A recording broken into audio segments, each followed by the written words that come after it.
I'm okay, I'm fine. Kincana, Kincana, teng neng neng neng neng. Ku menahan rasa sakit, rasa sakit. Few moments later.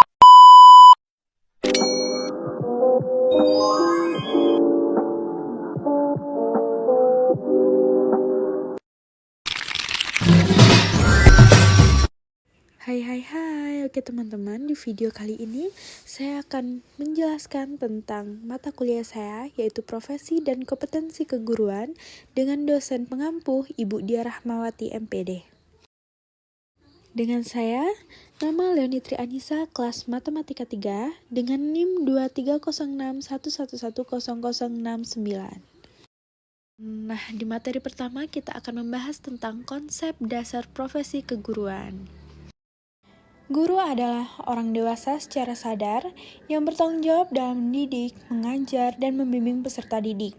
Orang yang disebut guru adalah orang yang mempunyai kemampuan merancang program pembelajaran serta mampu menata dan mengelola kelas agar peserta didik dapat belajar dan dapat mencapai tingkat kedewasaannya sebagai tujuan akhir dari proses pendidikan. Pengertian profesi. Profesi mengajar adalah suatu jabatan yang mempunyai kekhususan, yakni memerlukan kelengkapan mengajar dan atau keterampilan yang menggambarkan bahwa seseorang itu melakukan tugas mengajar dan membimbing kepada para peserta didik. Guru harus memiliki kualifikasi profesionalisme. Yang pertama, memiliki kompetensi dalam ilmu pengetahuan. Yang kedua, kredibilitas moral. Yang ketiga, dedikasi dalam menjalani tugas. 4. Kematangan jiwa. 5. Memiliki keterampilan teknis mengajar. 6. Mampu membangkitkan etos dan motivasi anak didik. Oke, di materi selanjutnya yaitu syarat profesi dan kode etik guru. Yang pertama itu syarat profesi adalah memiliki keahlian khusus, panggilan hidup, teori baku, dan lain-lain. Profesi juga harus memiliki kode etik, organisasi, profesi, dan klien yang jelas.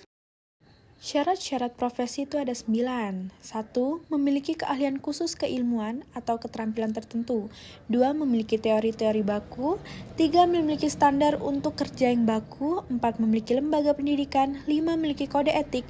6. Memiliki organisasi profesi. 7. Memiliki klien yang jelas. 8. Mengenali hubungan profesinya dengan bidang-bidang lain, memiliki kecakapan diagnostik dan kompetensi aplikatif. 9. Memiliki otonomi dalam melakukan profesinya. Kode etik guru adalah norma dan prinsip moral yang mengatur perilaku guru dalam melaksanakan tugasnya. Kode etik ini bertujuan untuk menjaga profesionalisme, integritas, dan etika dalam hubungan antar guru, siswa, orang tua, dan masyarakat. Kode etik guru dirumuskan berdasarkan nilai-nilai agama dan Pancasila, nilai-nilai kompetensi pedagogi kepribadian sosial dan profesional, nilai-nilai jati diri, harkat, dan martabat manusia. Materi selanjutnya yaitu kompetensi kepribadian, kompetensi sosial, kepribadian profesional, dan pedagogik. Kompetensi kepribadian merujuk pada kemampuan yang terkait dengan perilaku pribadi seseorang guru, yaitu idealnya mencerminkan nilai-nilai tinggi dan tercermin dalam perilaku sehari-hari mereka. Pengertian kompetensi sosial. Seorang guru harus menjadi model dan inspirasi, memicu motivasi belajar siswa, serta memberikan dorongan dan motivasi. Artinya, seorang guru diharapkan menjadi panutan dan contoh bagi orang yang dipimpin melalui sikap dan tindakan. Kompetensi profesional merupakan gabungan dari dua istilah, yakni kompetensi dan profesional. Istilah kompetensi merujuk pada kapabilitas atau keterampilan seseorang, seperti yang dijelaskan oleh Shah 2000. Sementara itu, menurut Rumus Besar Bahasa Indonesia, kompetensi juga bisa diartikan sebagai otoritas atau kekuatan dalam membuat keputusan tim penyusun Kamus Pusat Bahasa 2002.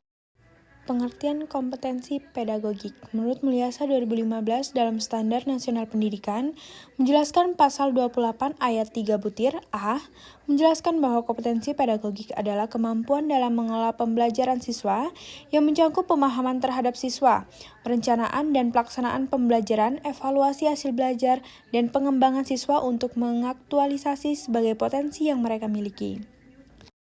Materi selanjutnya yaitu tugas dan peran guru dalam pelaksanaan pembelajaran dan manajemen kelas.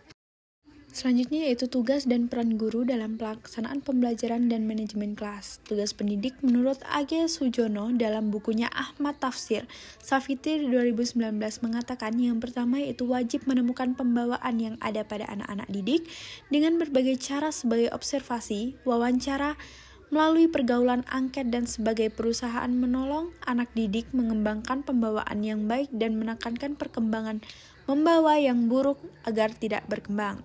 Yang kedua, yaitu memperlihatkan kepada anak didik, tugas dan dewasa dengan cara memperkenalkan berbagai bidang keahlian. Keterampilan agar anak didik memilihnya dengan tepat. Mengadakan evaluasi setiap waktu untuk mengetahui apakah perkembangan anak didik berjalan dengan baik. Yang ketiga yaitu memberikan bimbingan dan penyuluhan tatkala anak didik menemui kesulitan dalam mengembangkan dan potensinya.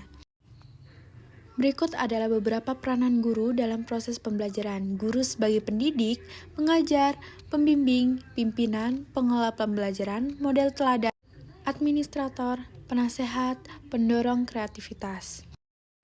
Mengoptimalkan peran guru dalam proses pembelajaran. Seiring dengan pembelajaran, tugas dan peran guru menurut Mulyasa dalam Mustafa 2024 untuk mengoptimalkan proses pembelajaran. Guru juga dituntut untuk kreativitas, profesional, dan menyenangkan dengan memosisikan diri sebagai orang tua, teman, fasilitator. Oke, materi selanjutnya yaitu peran guru dalam bimbingan atau konseling. Pengertian evaluasi pembelajaran. Evaluasi merupakan proses yang sistematis dan berkelanjutan untuk mengumpulkan, mendeskripsikan, menginterpretasikan, dan menyajikan informasi untuk dapat digunakan sebagai dasar pembuat keputusan, menyusun kebijakan, maupun penyusun program selanjutnya. Ciri khas dari evaluasi yaitu yang pertama sebagai kegiatan yang sistematis. Pelaksanaan evaluasi harus dilakukan secara berkesinambungan. Sebuah program pembelajaran seharusnya dievaluasi setiap akhir program. Yang kedua yaitu dalam pelaksanaan evaluasi dibutuhkan data dan informasi yang akurat untuk menunjang keputusan dan diambil. Asumsi-asumsi ataupun prasangka bukan merupakan landasan untuk mengambil keputusan dalam evaluasi. Dan yang ketiga adalah kegiatan evaluasi dalam pendidikan tidak terlepas dari tujuan-tujuan pembelajaran yang telah ditetapkan sebelumnya. Peran guru dalam evaluasi pembelajaran. Dalam proses evaluasi pembelajaran, guru berperan sebagai evaluator yang mengetahui berhasil dan tidaknya seorang guru dalam proses pembelajaran, atau evaluasi juga dapat dikatakan sebagai penentu untuk mengetahui apakah proses atau cara belajar mengajar itu harus dipertahankan atau diperbaiki lagi. Oleh sebab itu, peran guru sangat menentukan. Dalam peraturan pemerintah nomor 41 tahun 2007 tentang standar proses dinyatakan bahwa evaluasi proses pembelajaran untuk menentukan kualitas pembelajaran secara keseluruhan, mencangkup tahap perencanaan proses pembelajaran. Evaluasi proses pembelajaran diselenggarakan dengan cara yang pertama yaitu membandingkan proses pembelajaran guru dengan standar proses. Yang kedua yaitu mengidentifikasi kinerja guru sesuai dengan kompetensi guru. Seorang guru dapat dikatakan berhasil dalam memberikan pembelajaran apabila telah terjadi perubahan tingkah laku siswa atau pengetahuan siswa ke arah yang lebih positif atau lebih baik. Pentingnya evaluasi bagi guru bertujuan untuk yang pertama menggambarkan kemampuan belajar siswa, yang kedua mengetahui tingkat keberhasilan proses belajar mengajar, dan yang terakhir yaitu menentukan tindak lanjut hasil penilaian, dan yang terakhir yaitu memberikan pertanggungjawaban. Materi selanjutnya yaitu organisasi guru dan peran organisasi guru. Pengertian organisasi profesi guru. Organisasi profesi keguruan terdiri dari 3 kata yaitu organisasi, profesi, dan guru. Organisasi sendiri berarti suatu aktivitas atau kegiatan yang dikerjakan secara bersama-sama dalam rangka mencapai tujuan bersama. Selanjutnya itu fungsi, peran, dan bentuk dari profesi guru. Yang pertama itu mengadakan pertemuan-pertemuan secara berkala atau berkomunikasikan incidental untuk informasi-informasi pendidikan. Bertukar pikiran dan bila mungkin menyatukan pendapat. Yang kedua yaitu membentuk konsep-konsep pendidikan melalui hasil-hasil penelitian pendidikan di tanah air.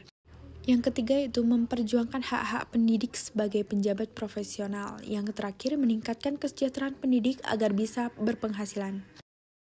Materi selanjutnya yaitu problematika profesi guru di Indonesia dan kebijakan pengembangan profesi guru. Problematika adalah sebagai persoalan-persoalan sulit yang dihadapi dalam proses pemberdayaan, baik yang datang dari individu, faktor internal, maupun dalam upaya pembelajaran, SDM, atau guru dalam dunia pendidikan.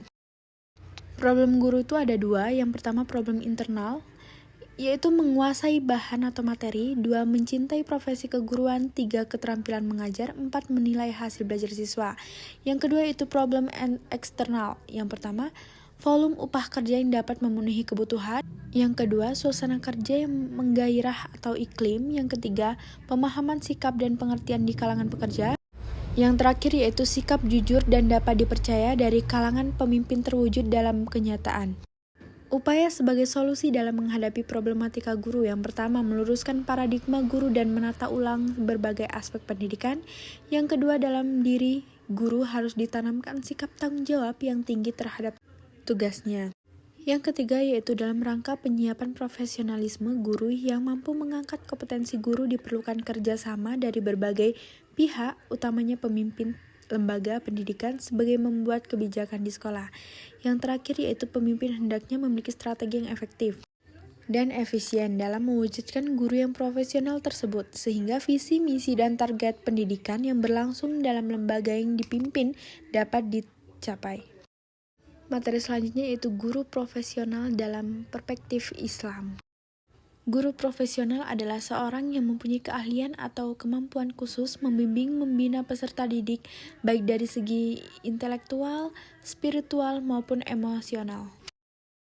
Kompetensi guru profesional itu ada 3. Yang pertama, kompetensi kepribadian dan profesionalisme. Yang kedua, seorang guru profesional juga dituntut menguasai kompetensi kewajibannya sebagai guru.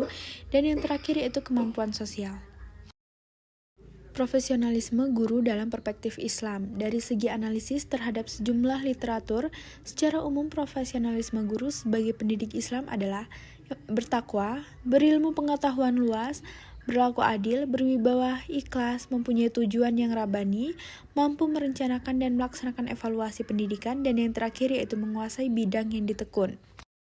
Oke, materi yang terakhir yaitu kompetensi guru di era revolusi industri 4.0.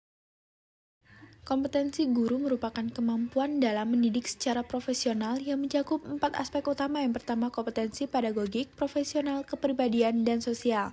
Di era revolusi industri 4.0, guru juga dituntut untuk melek teknologi dan mampu merenovasi dari proses pembelajaran.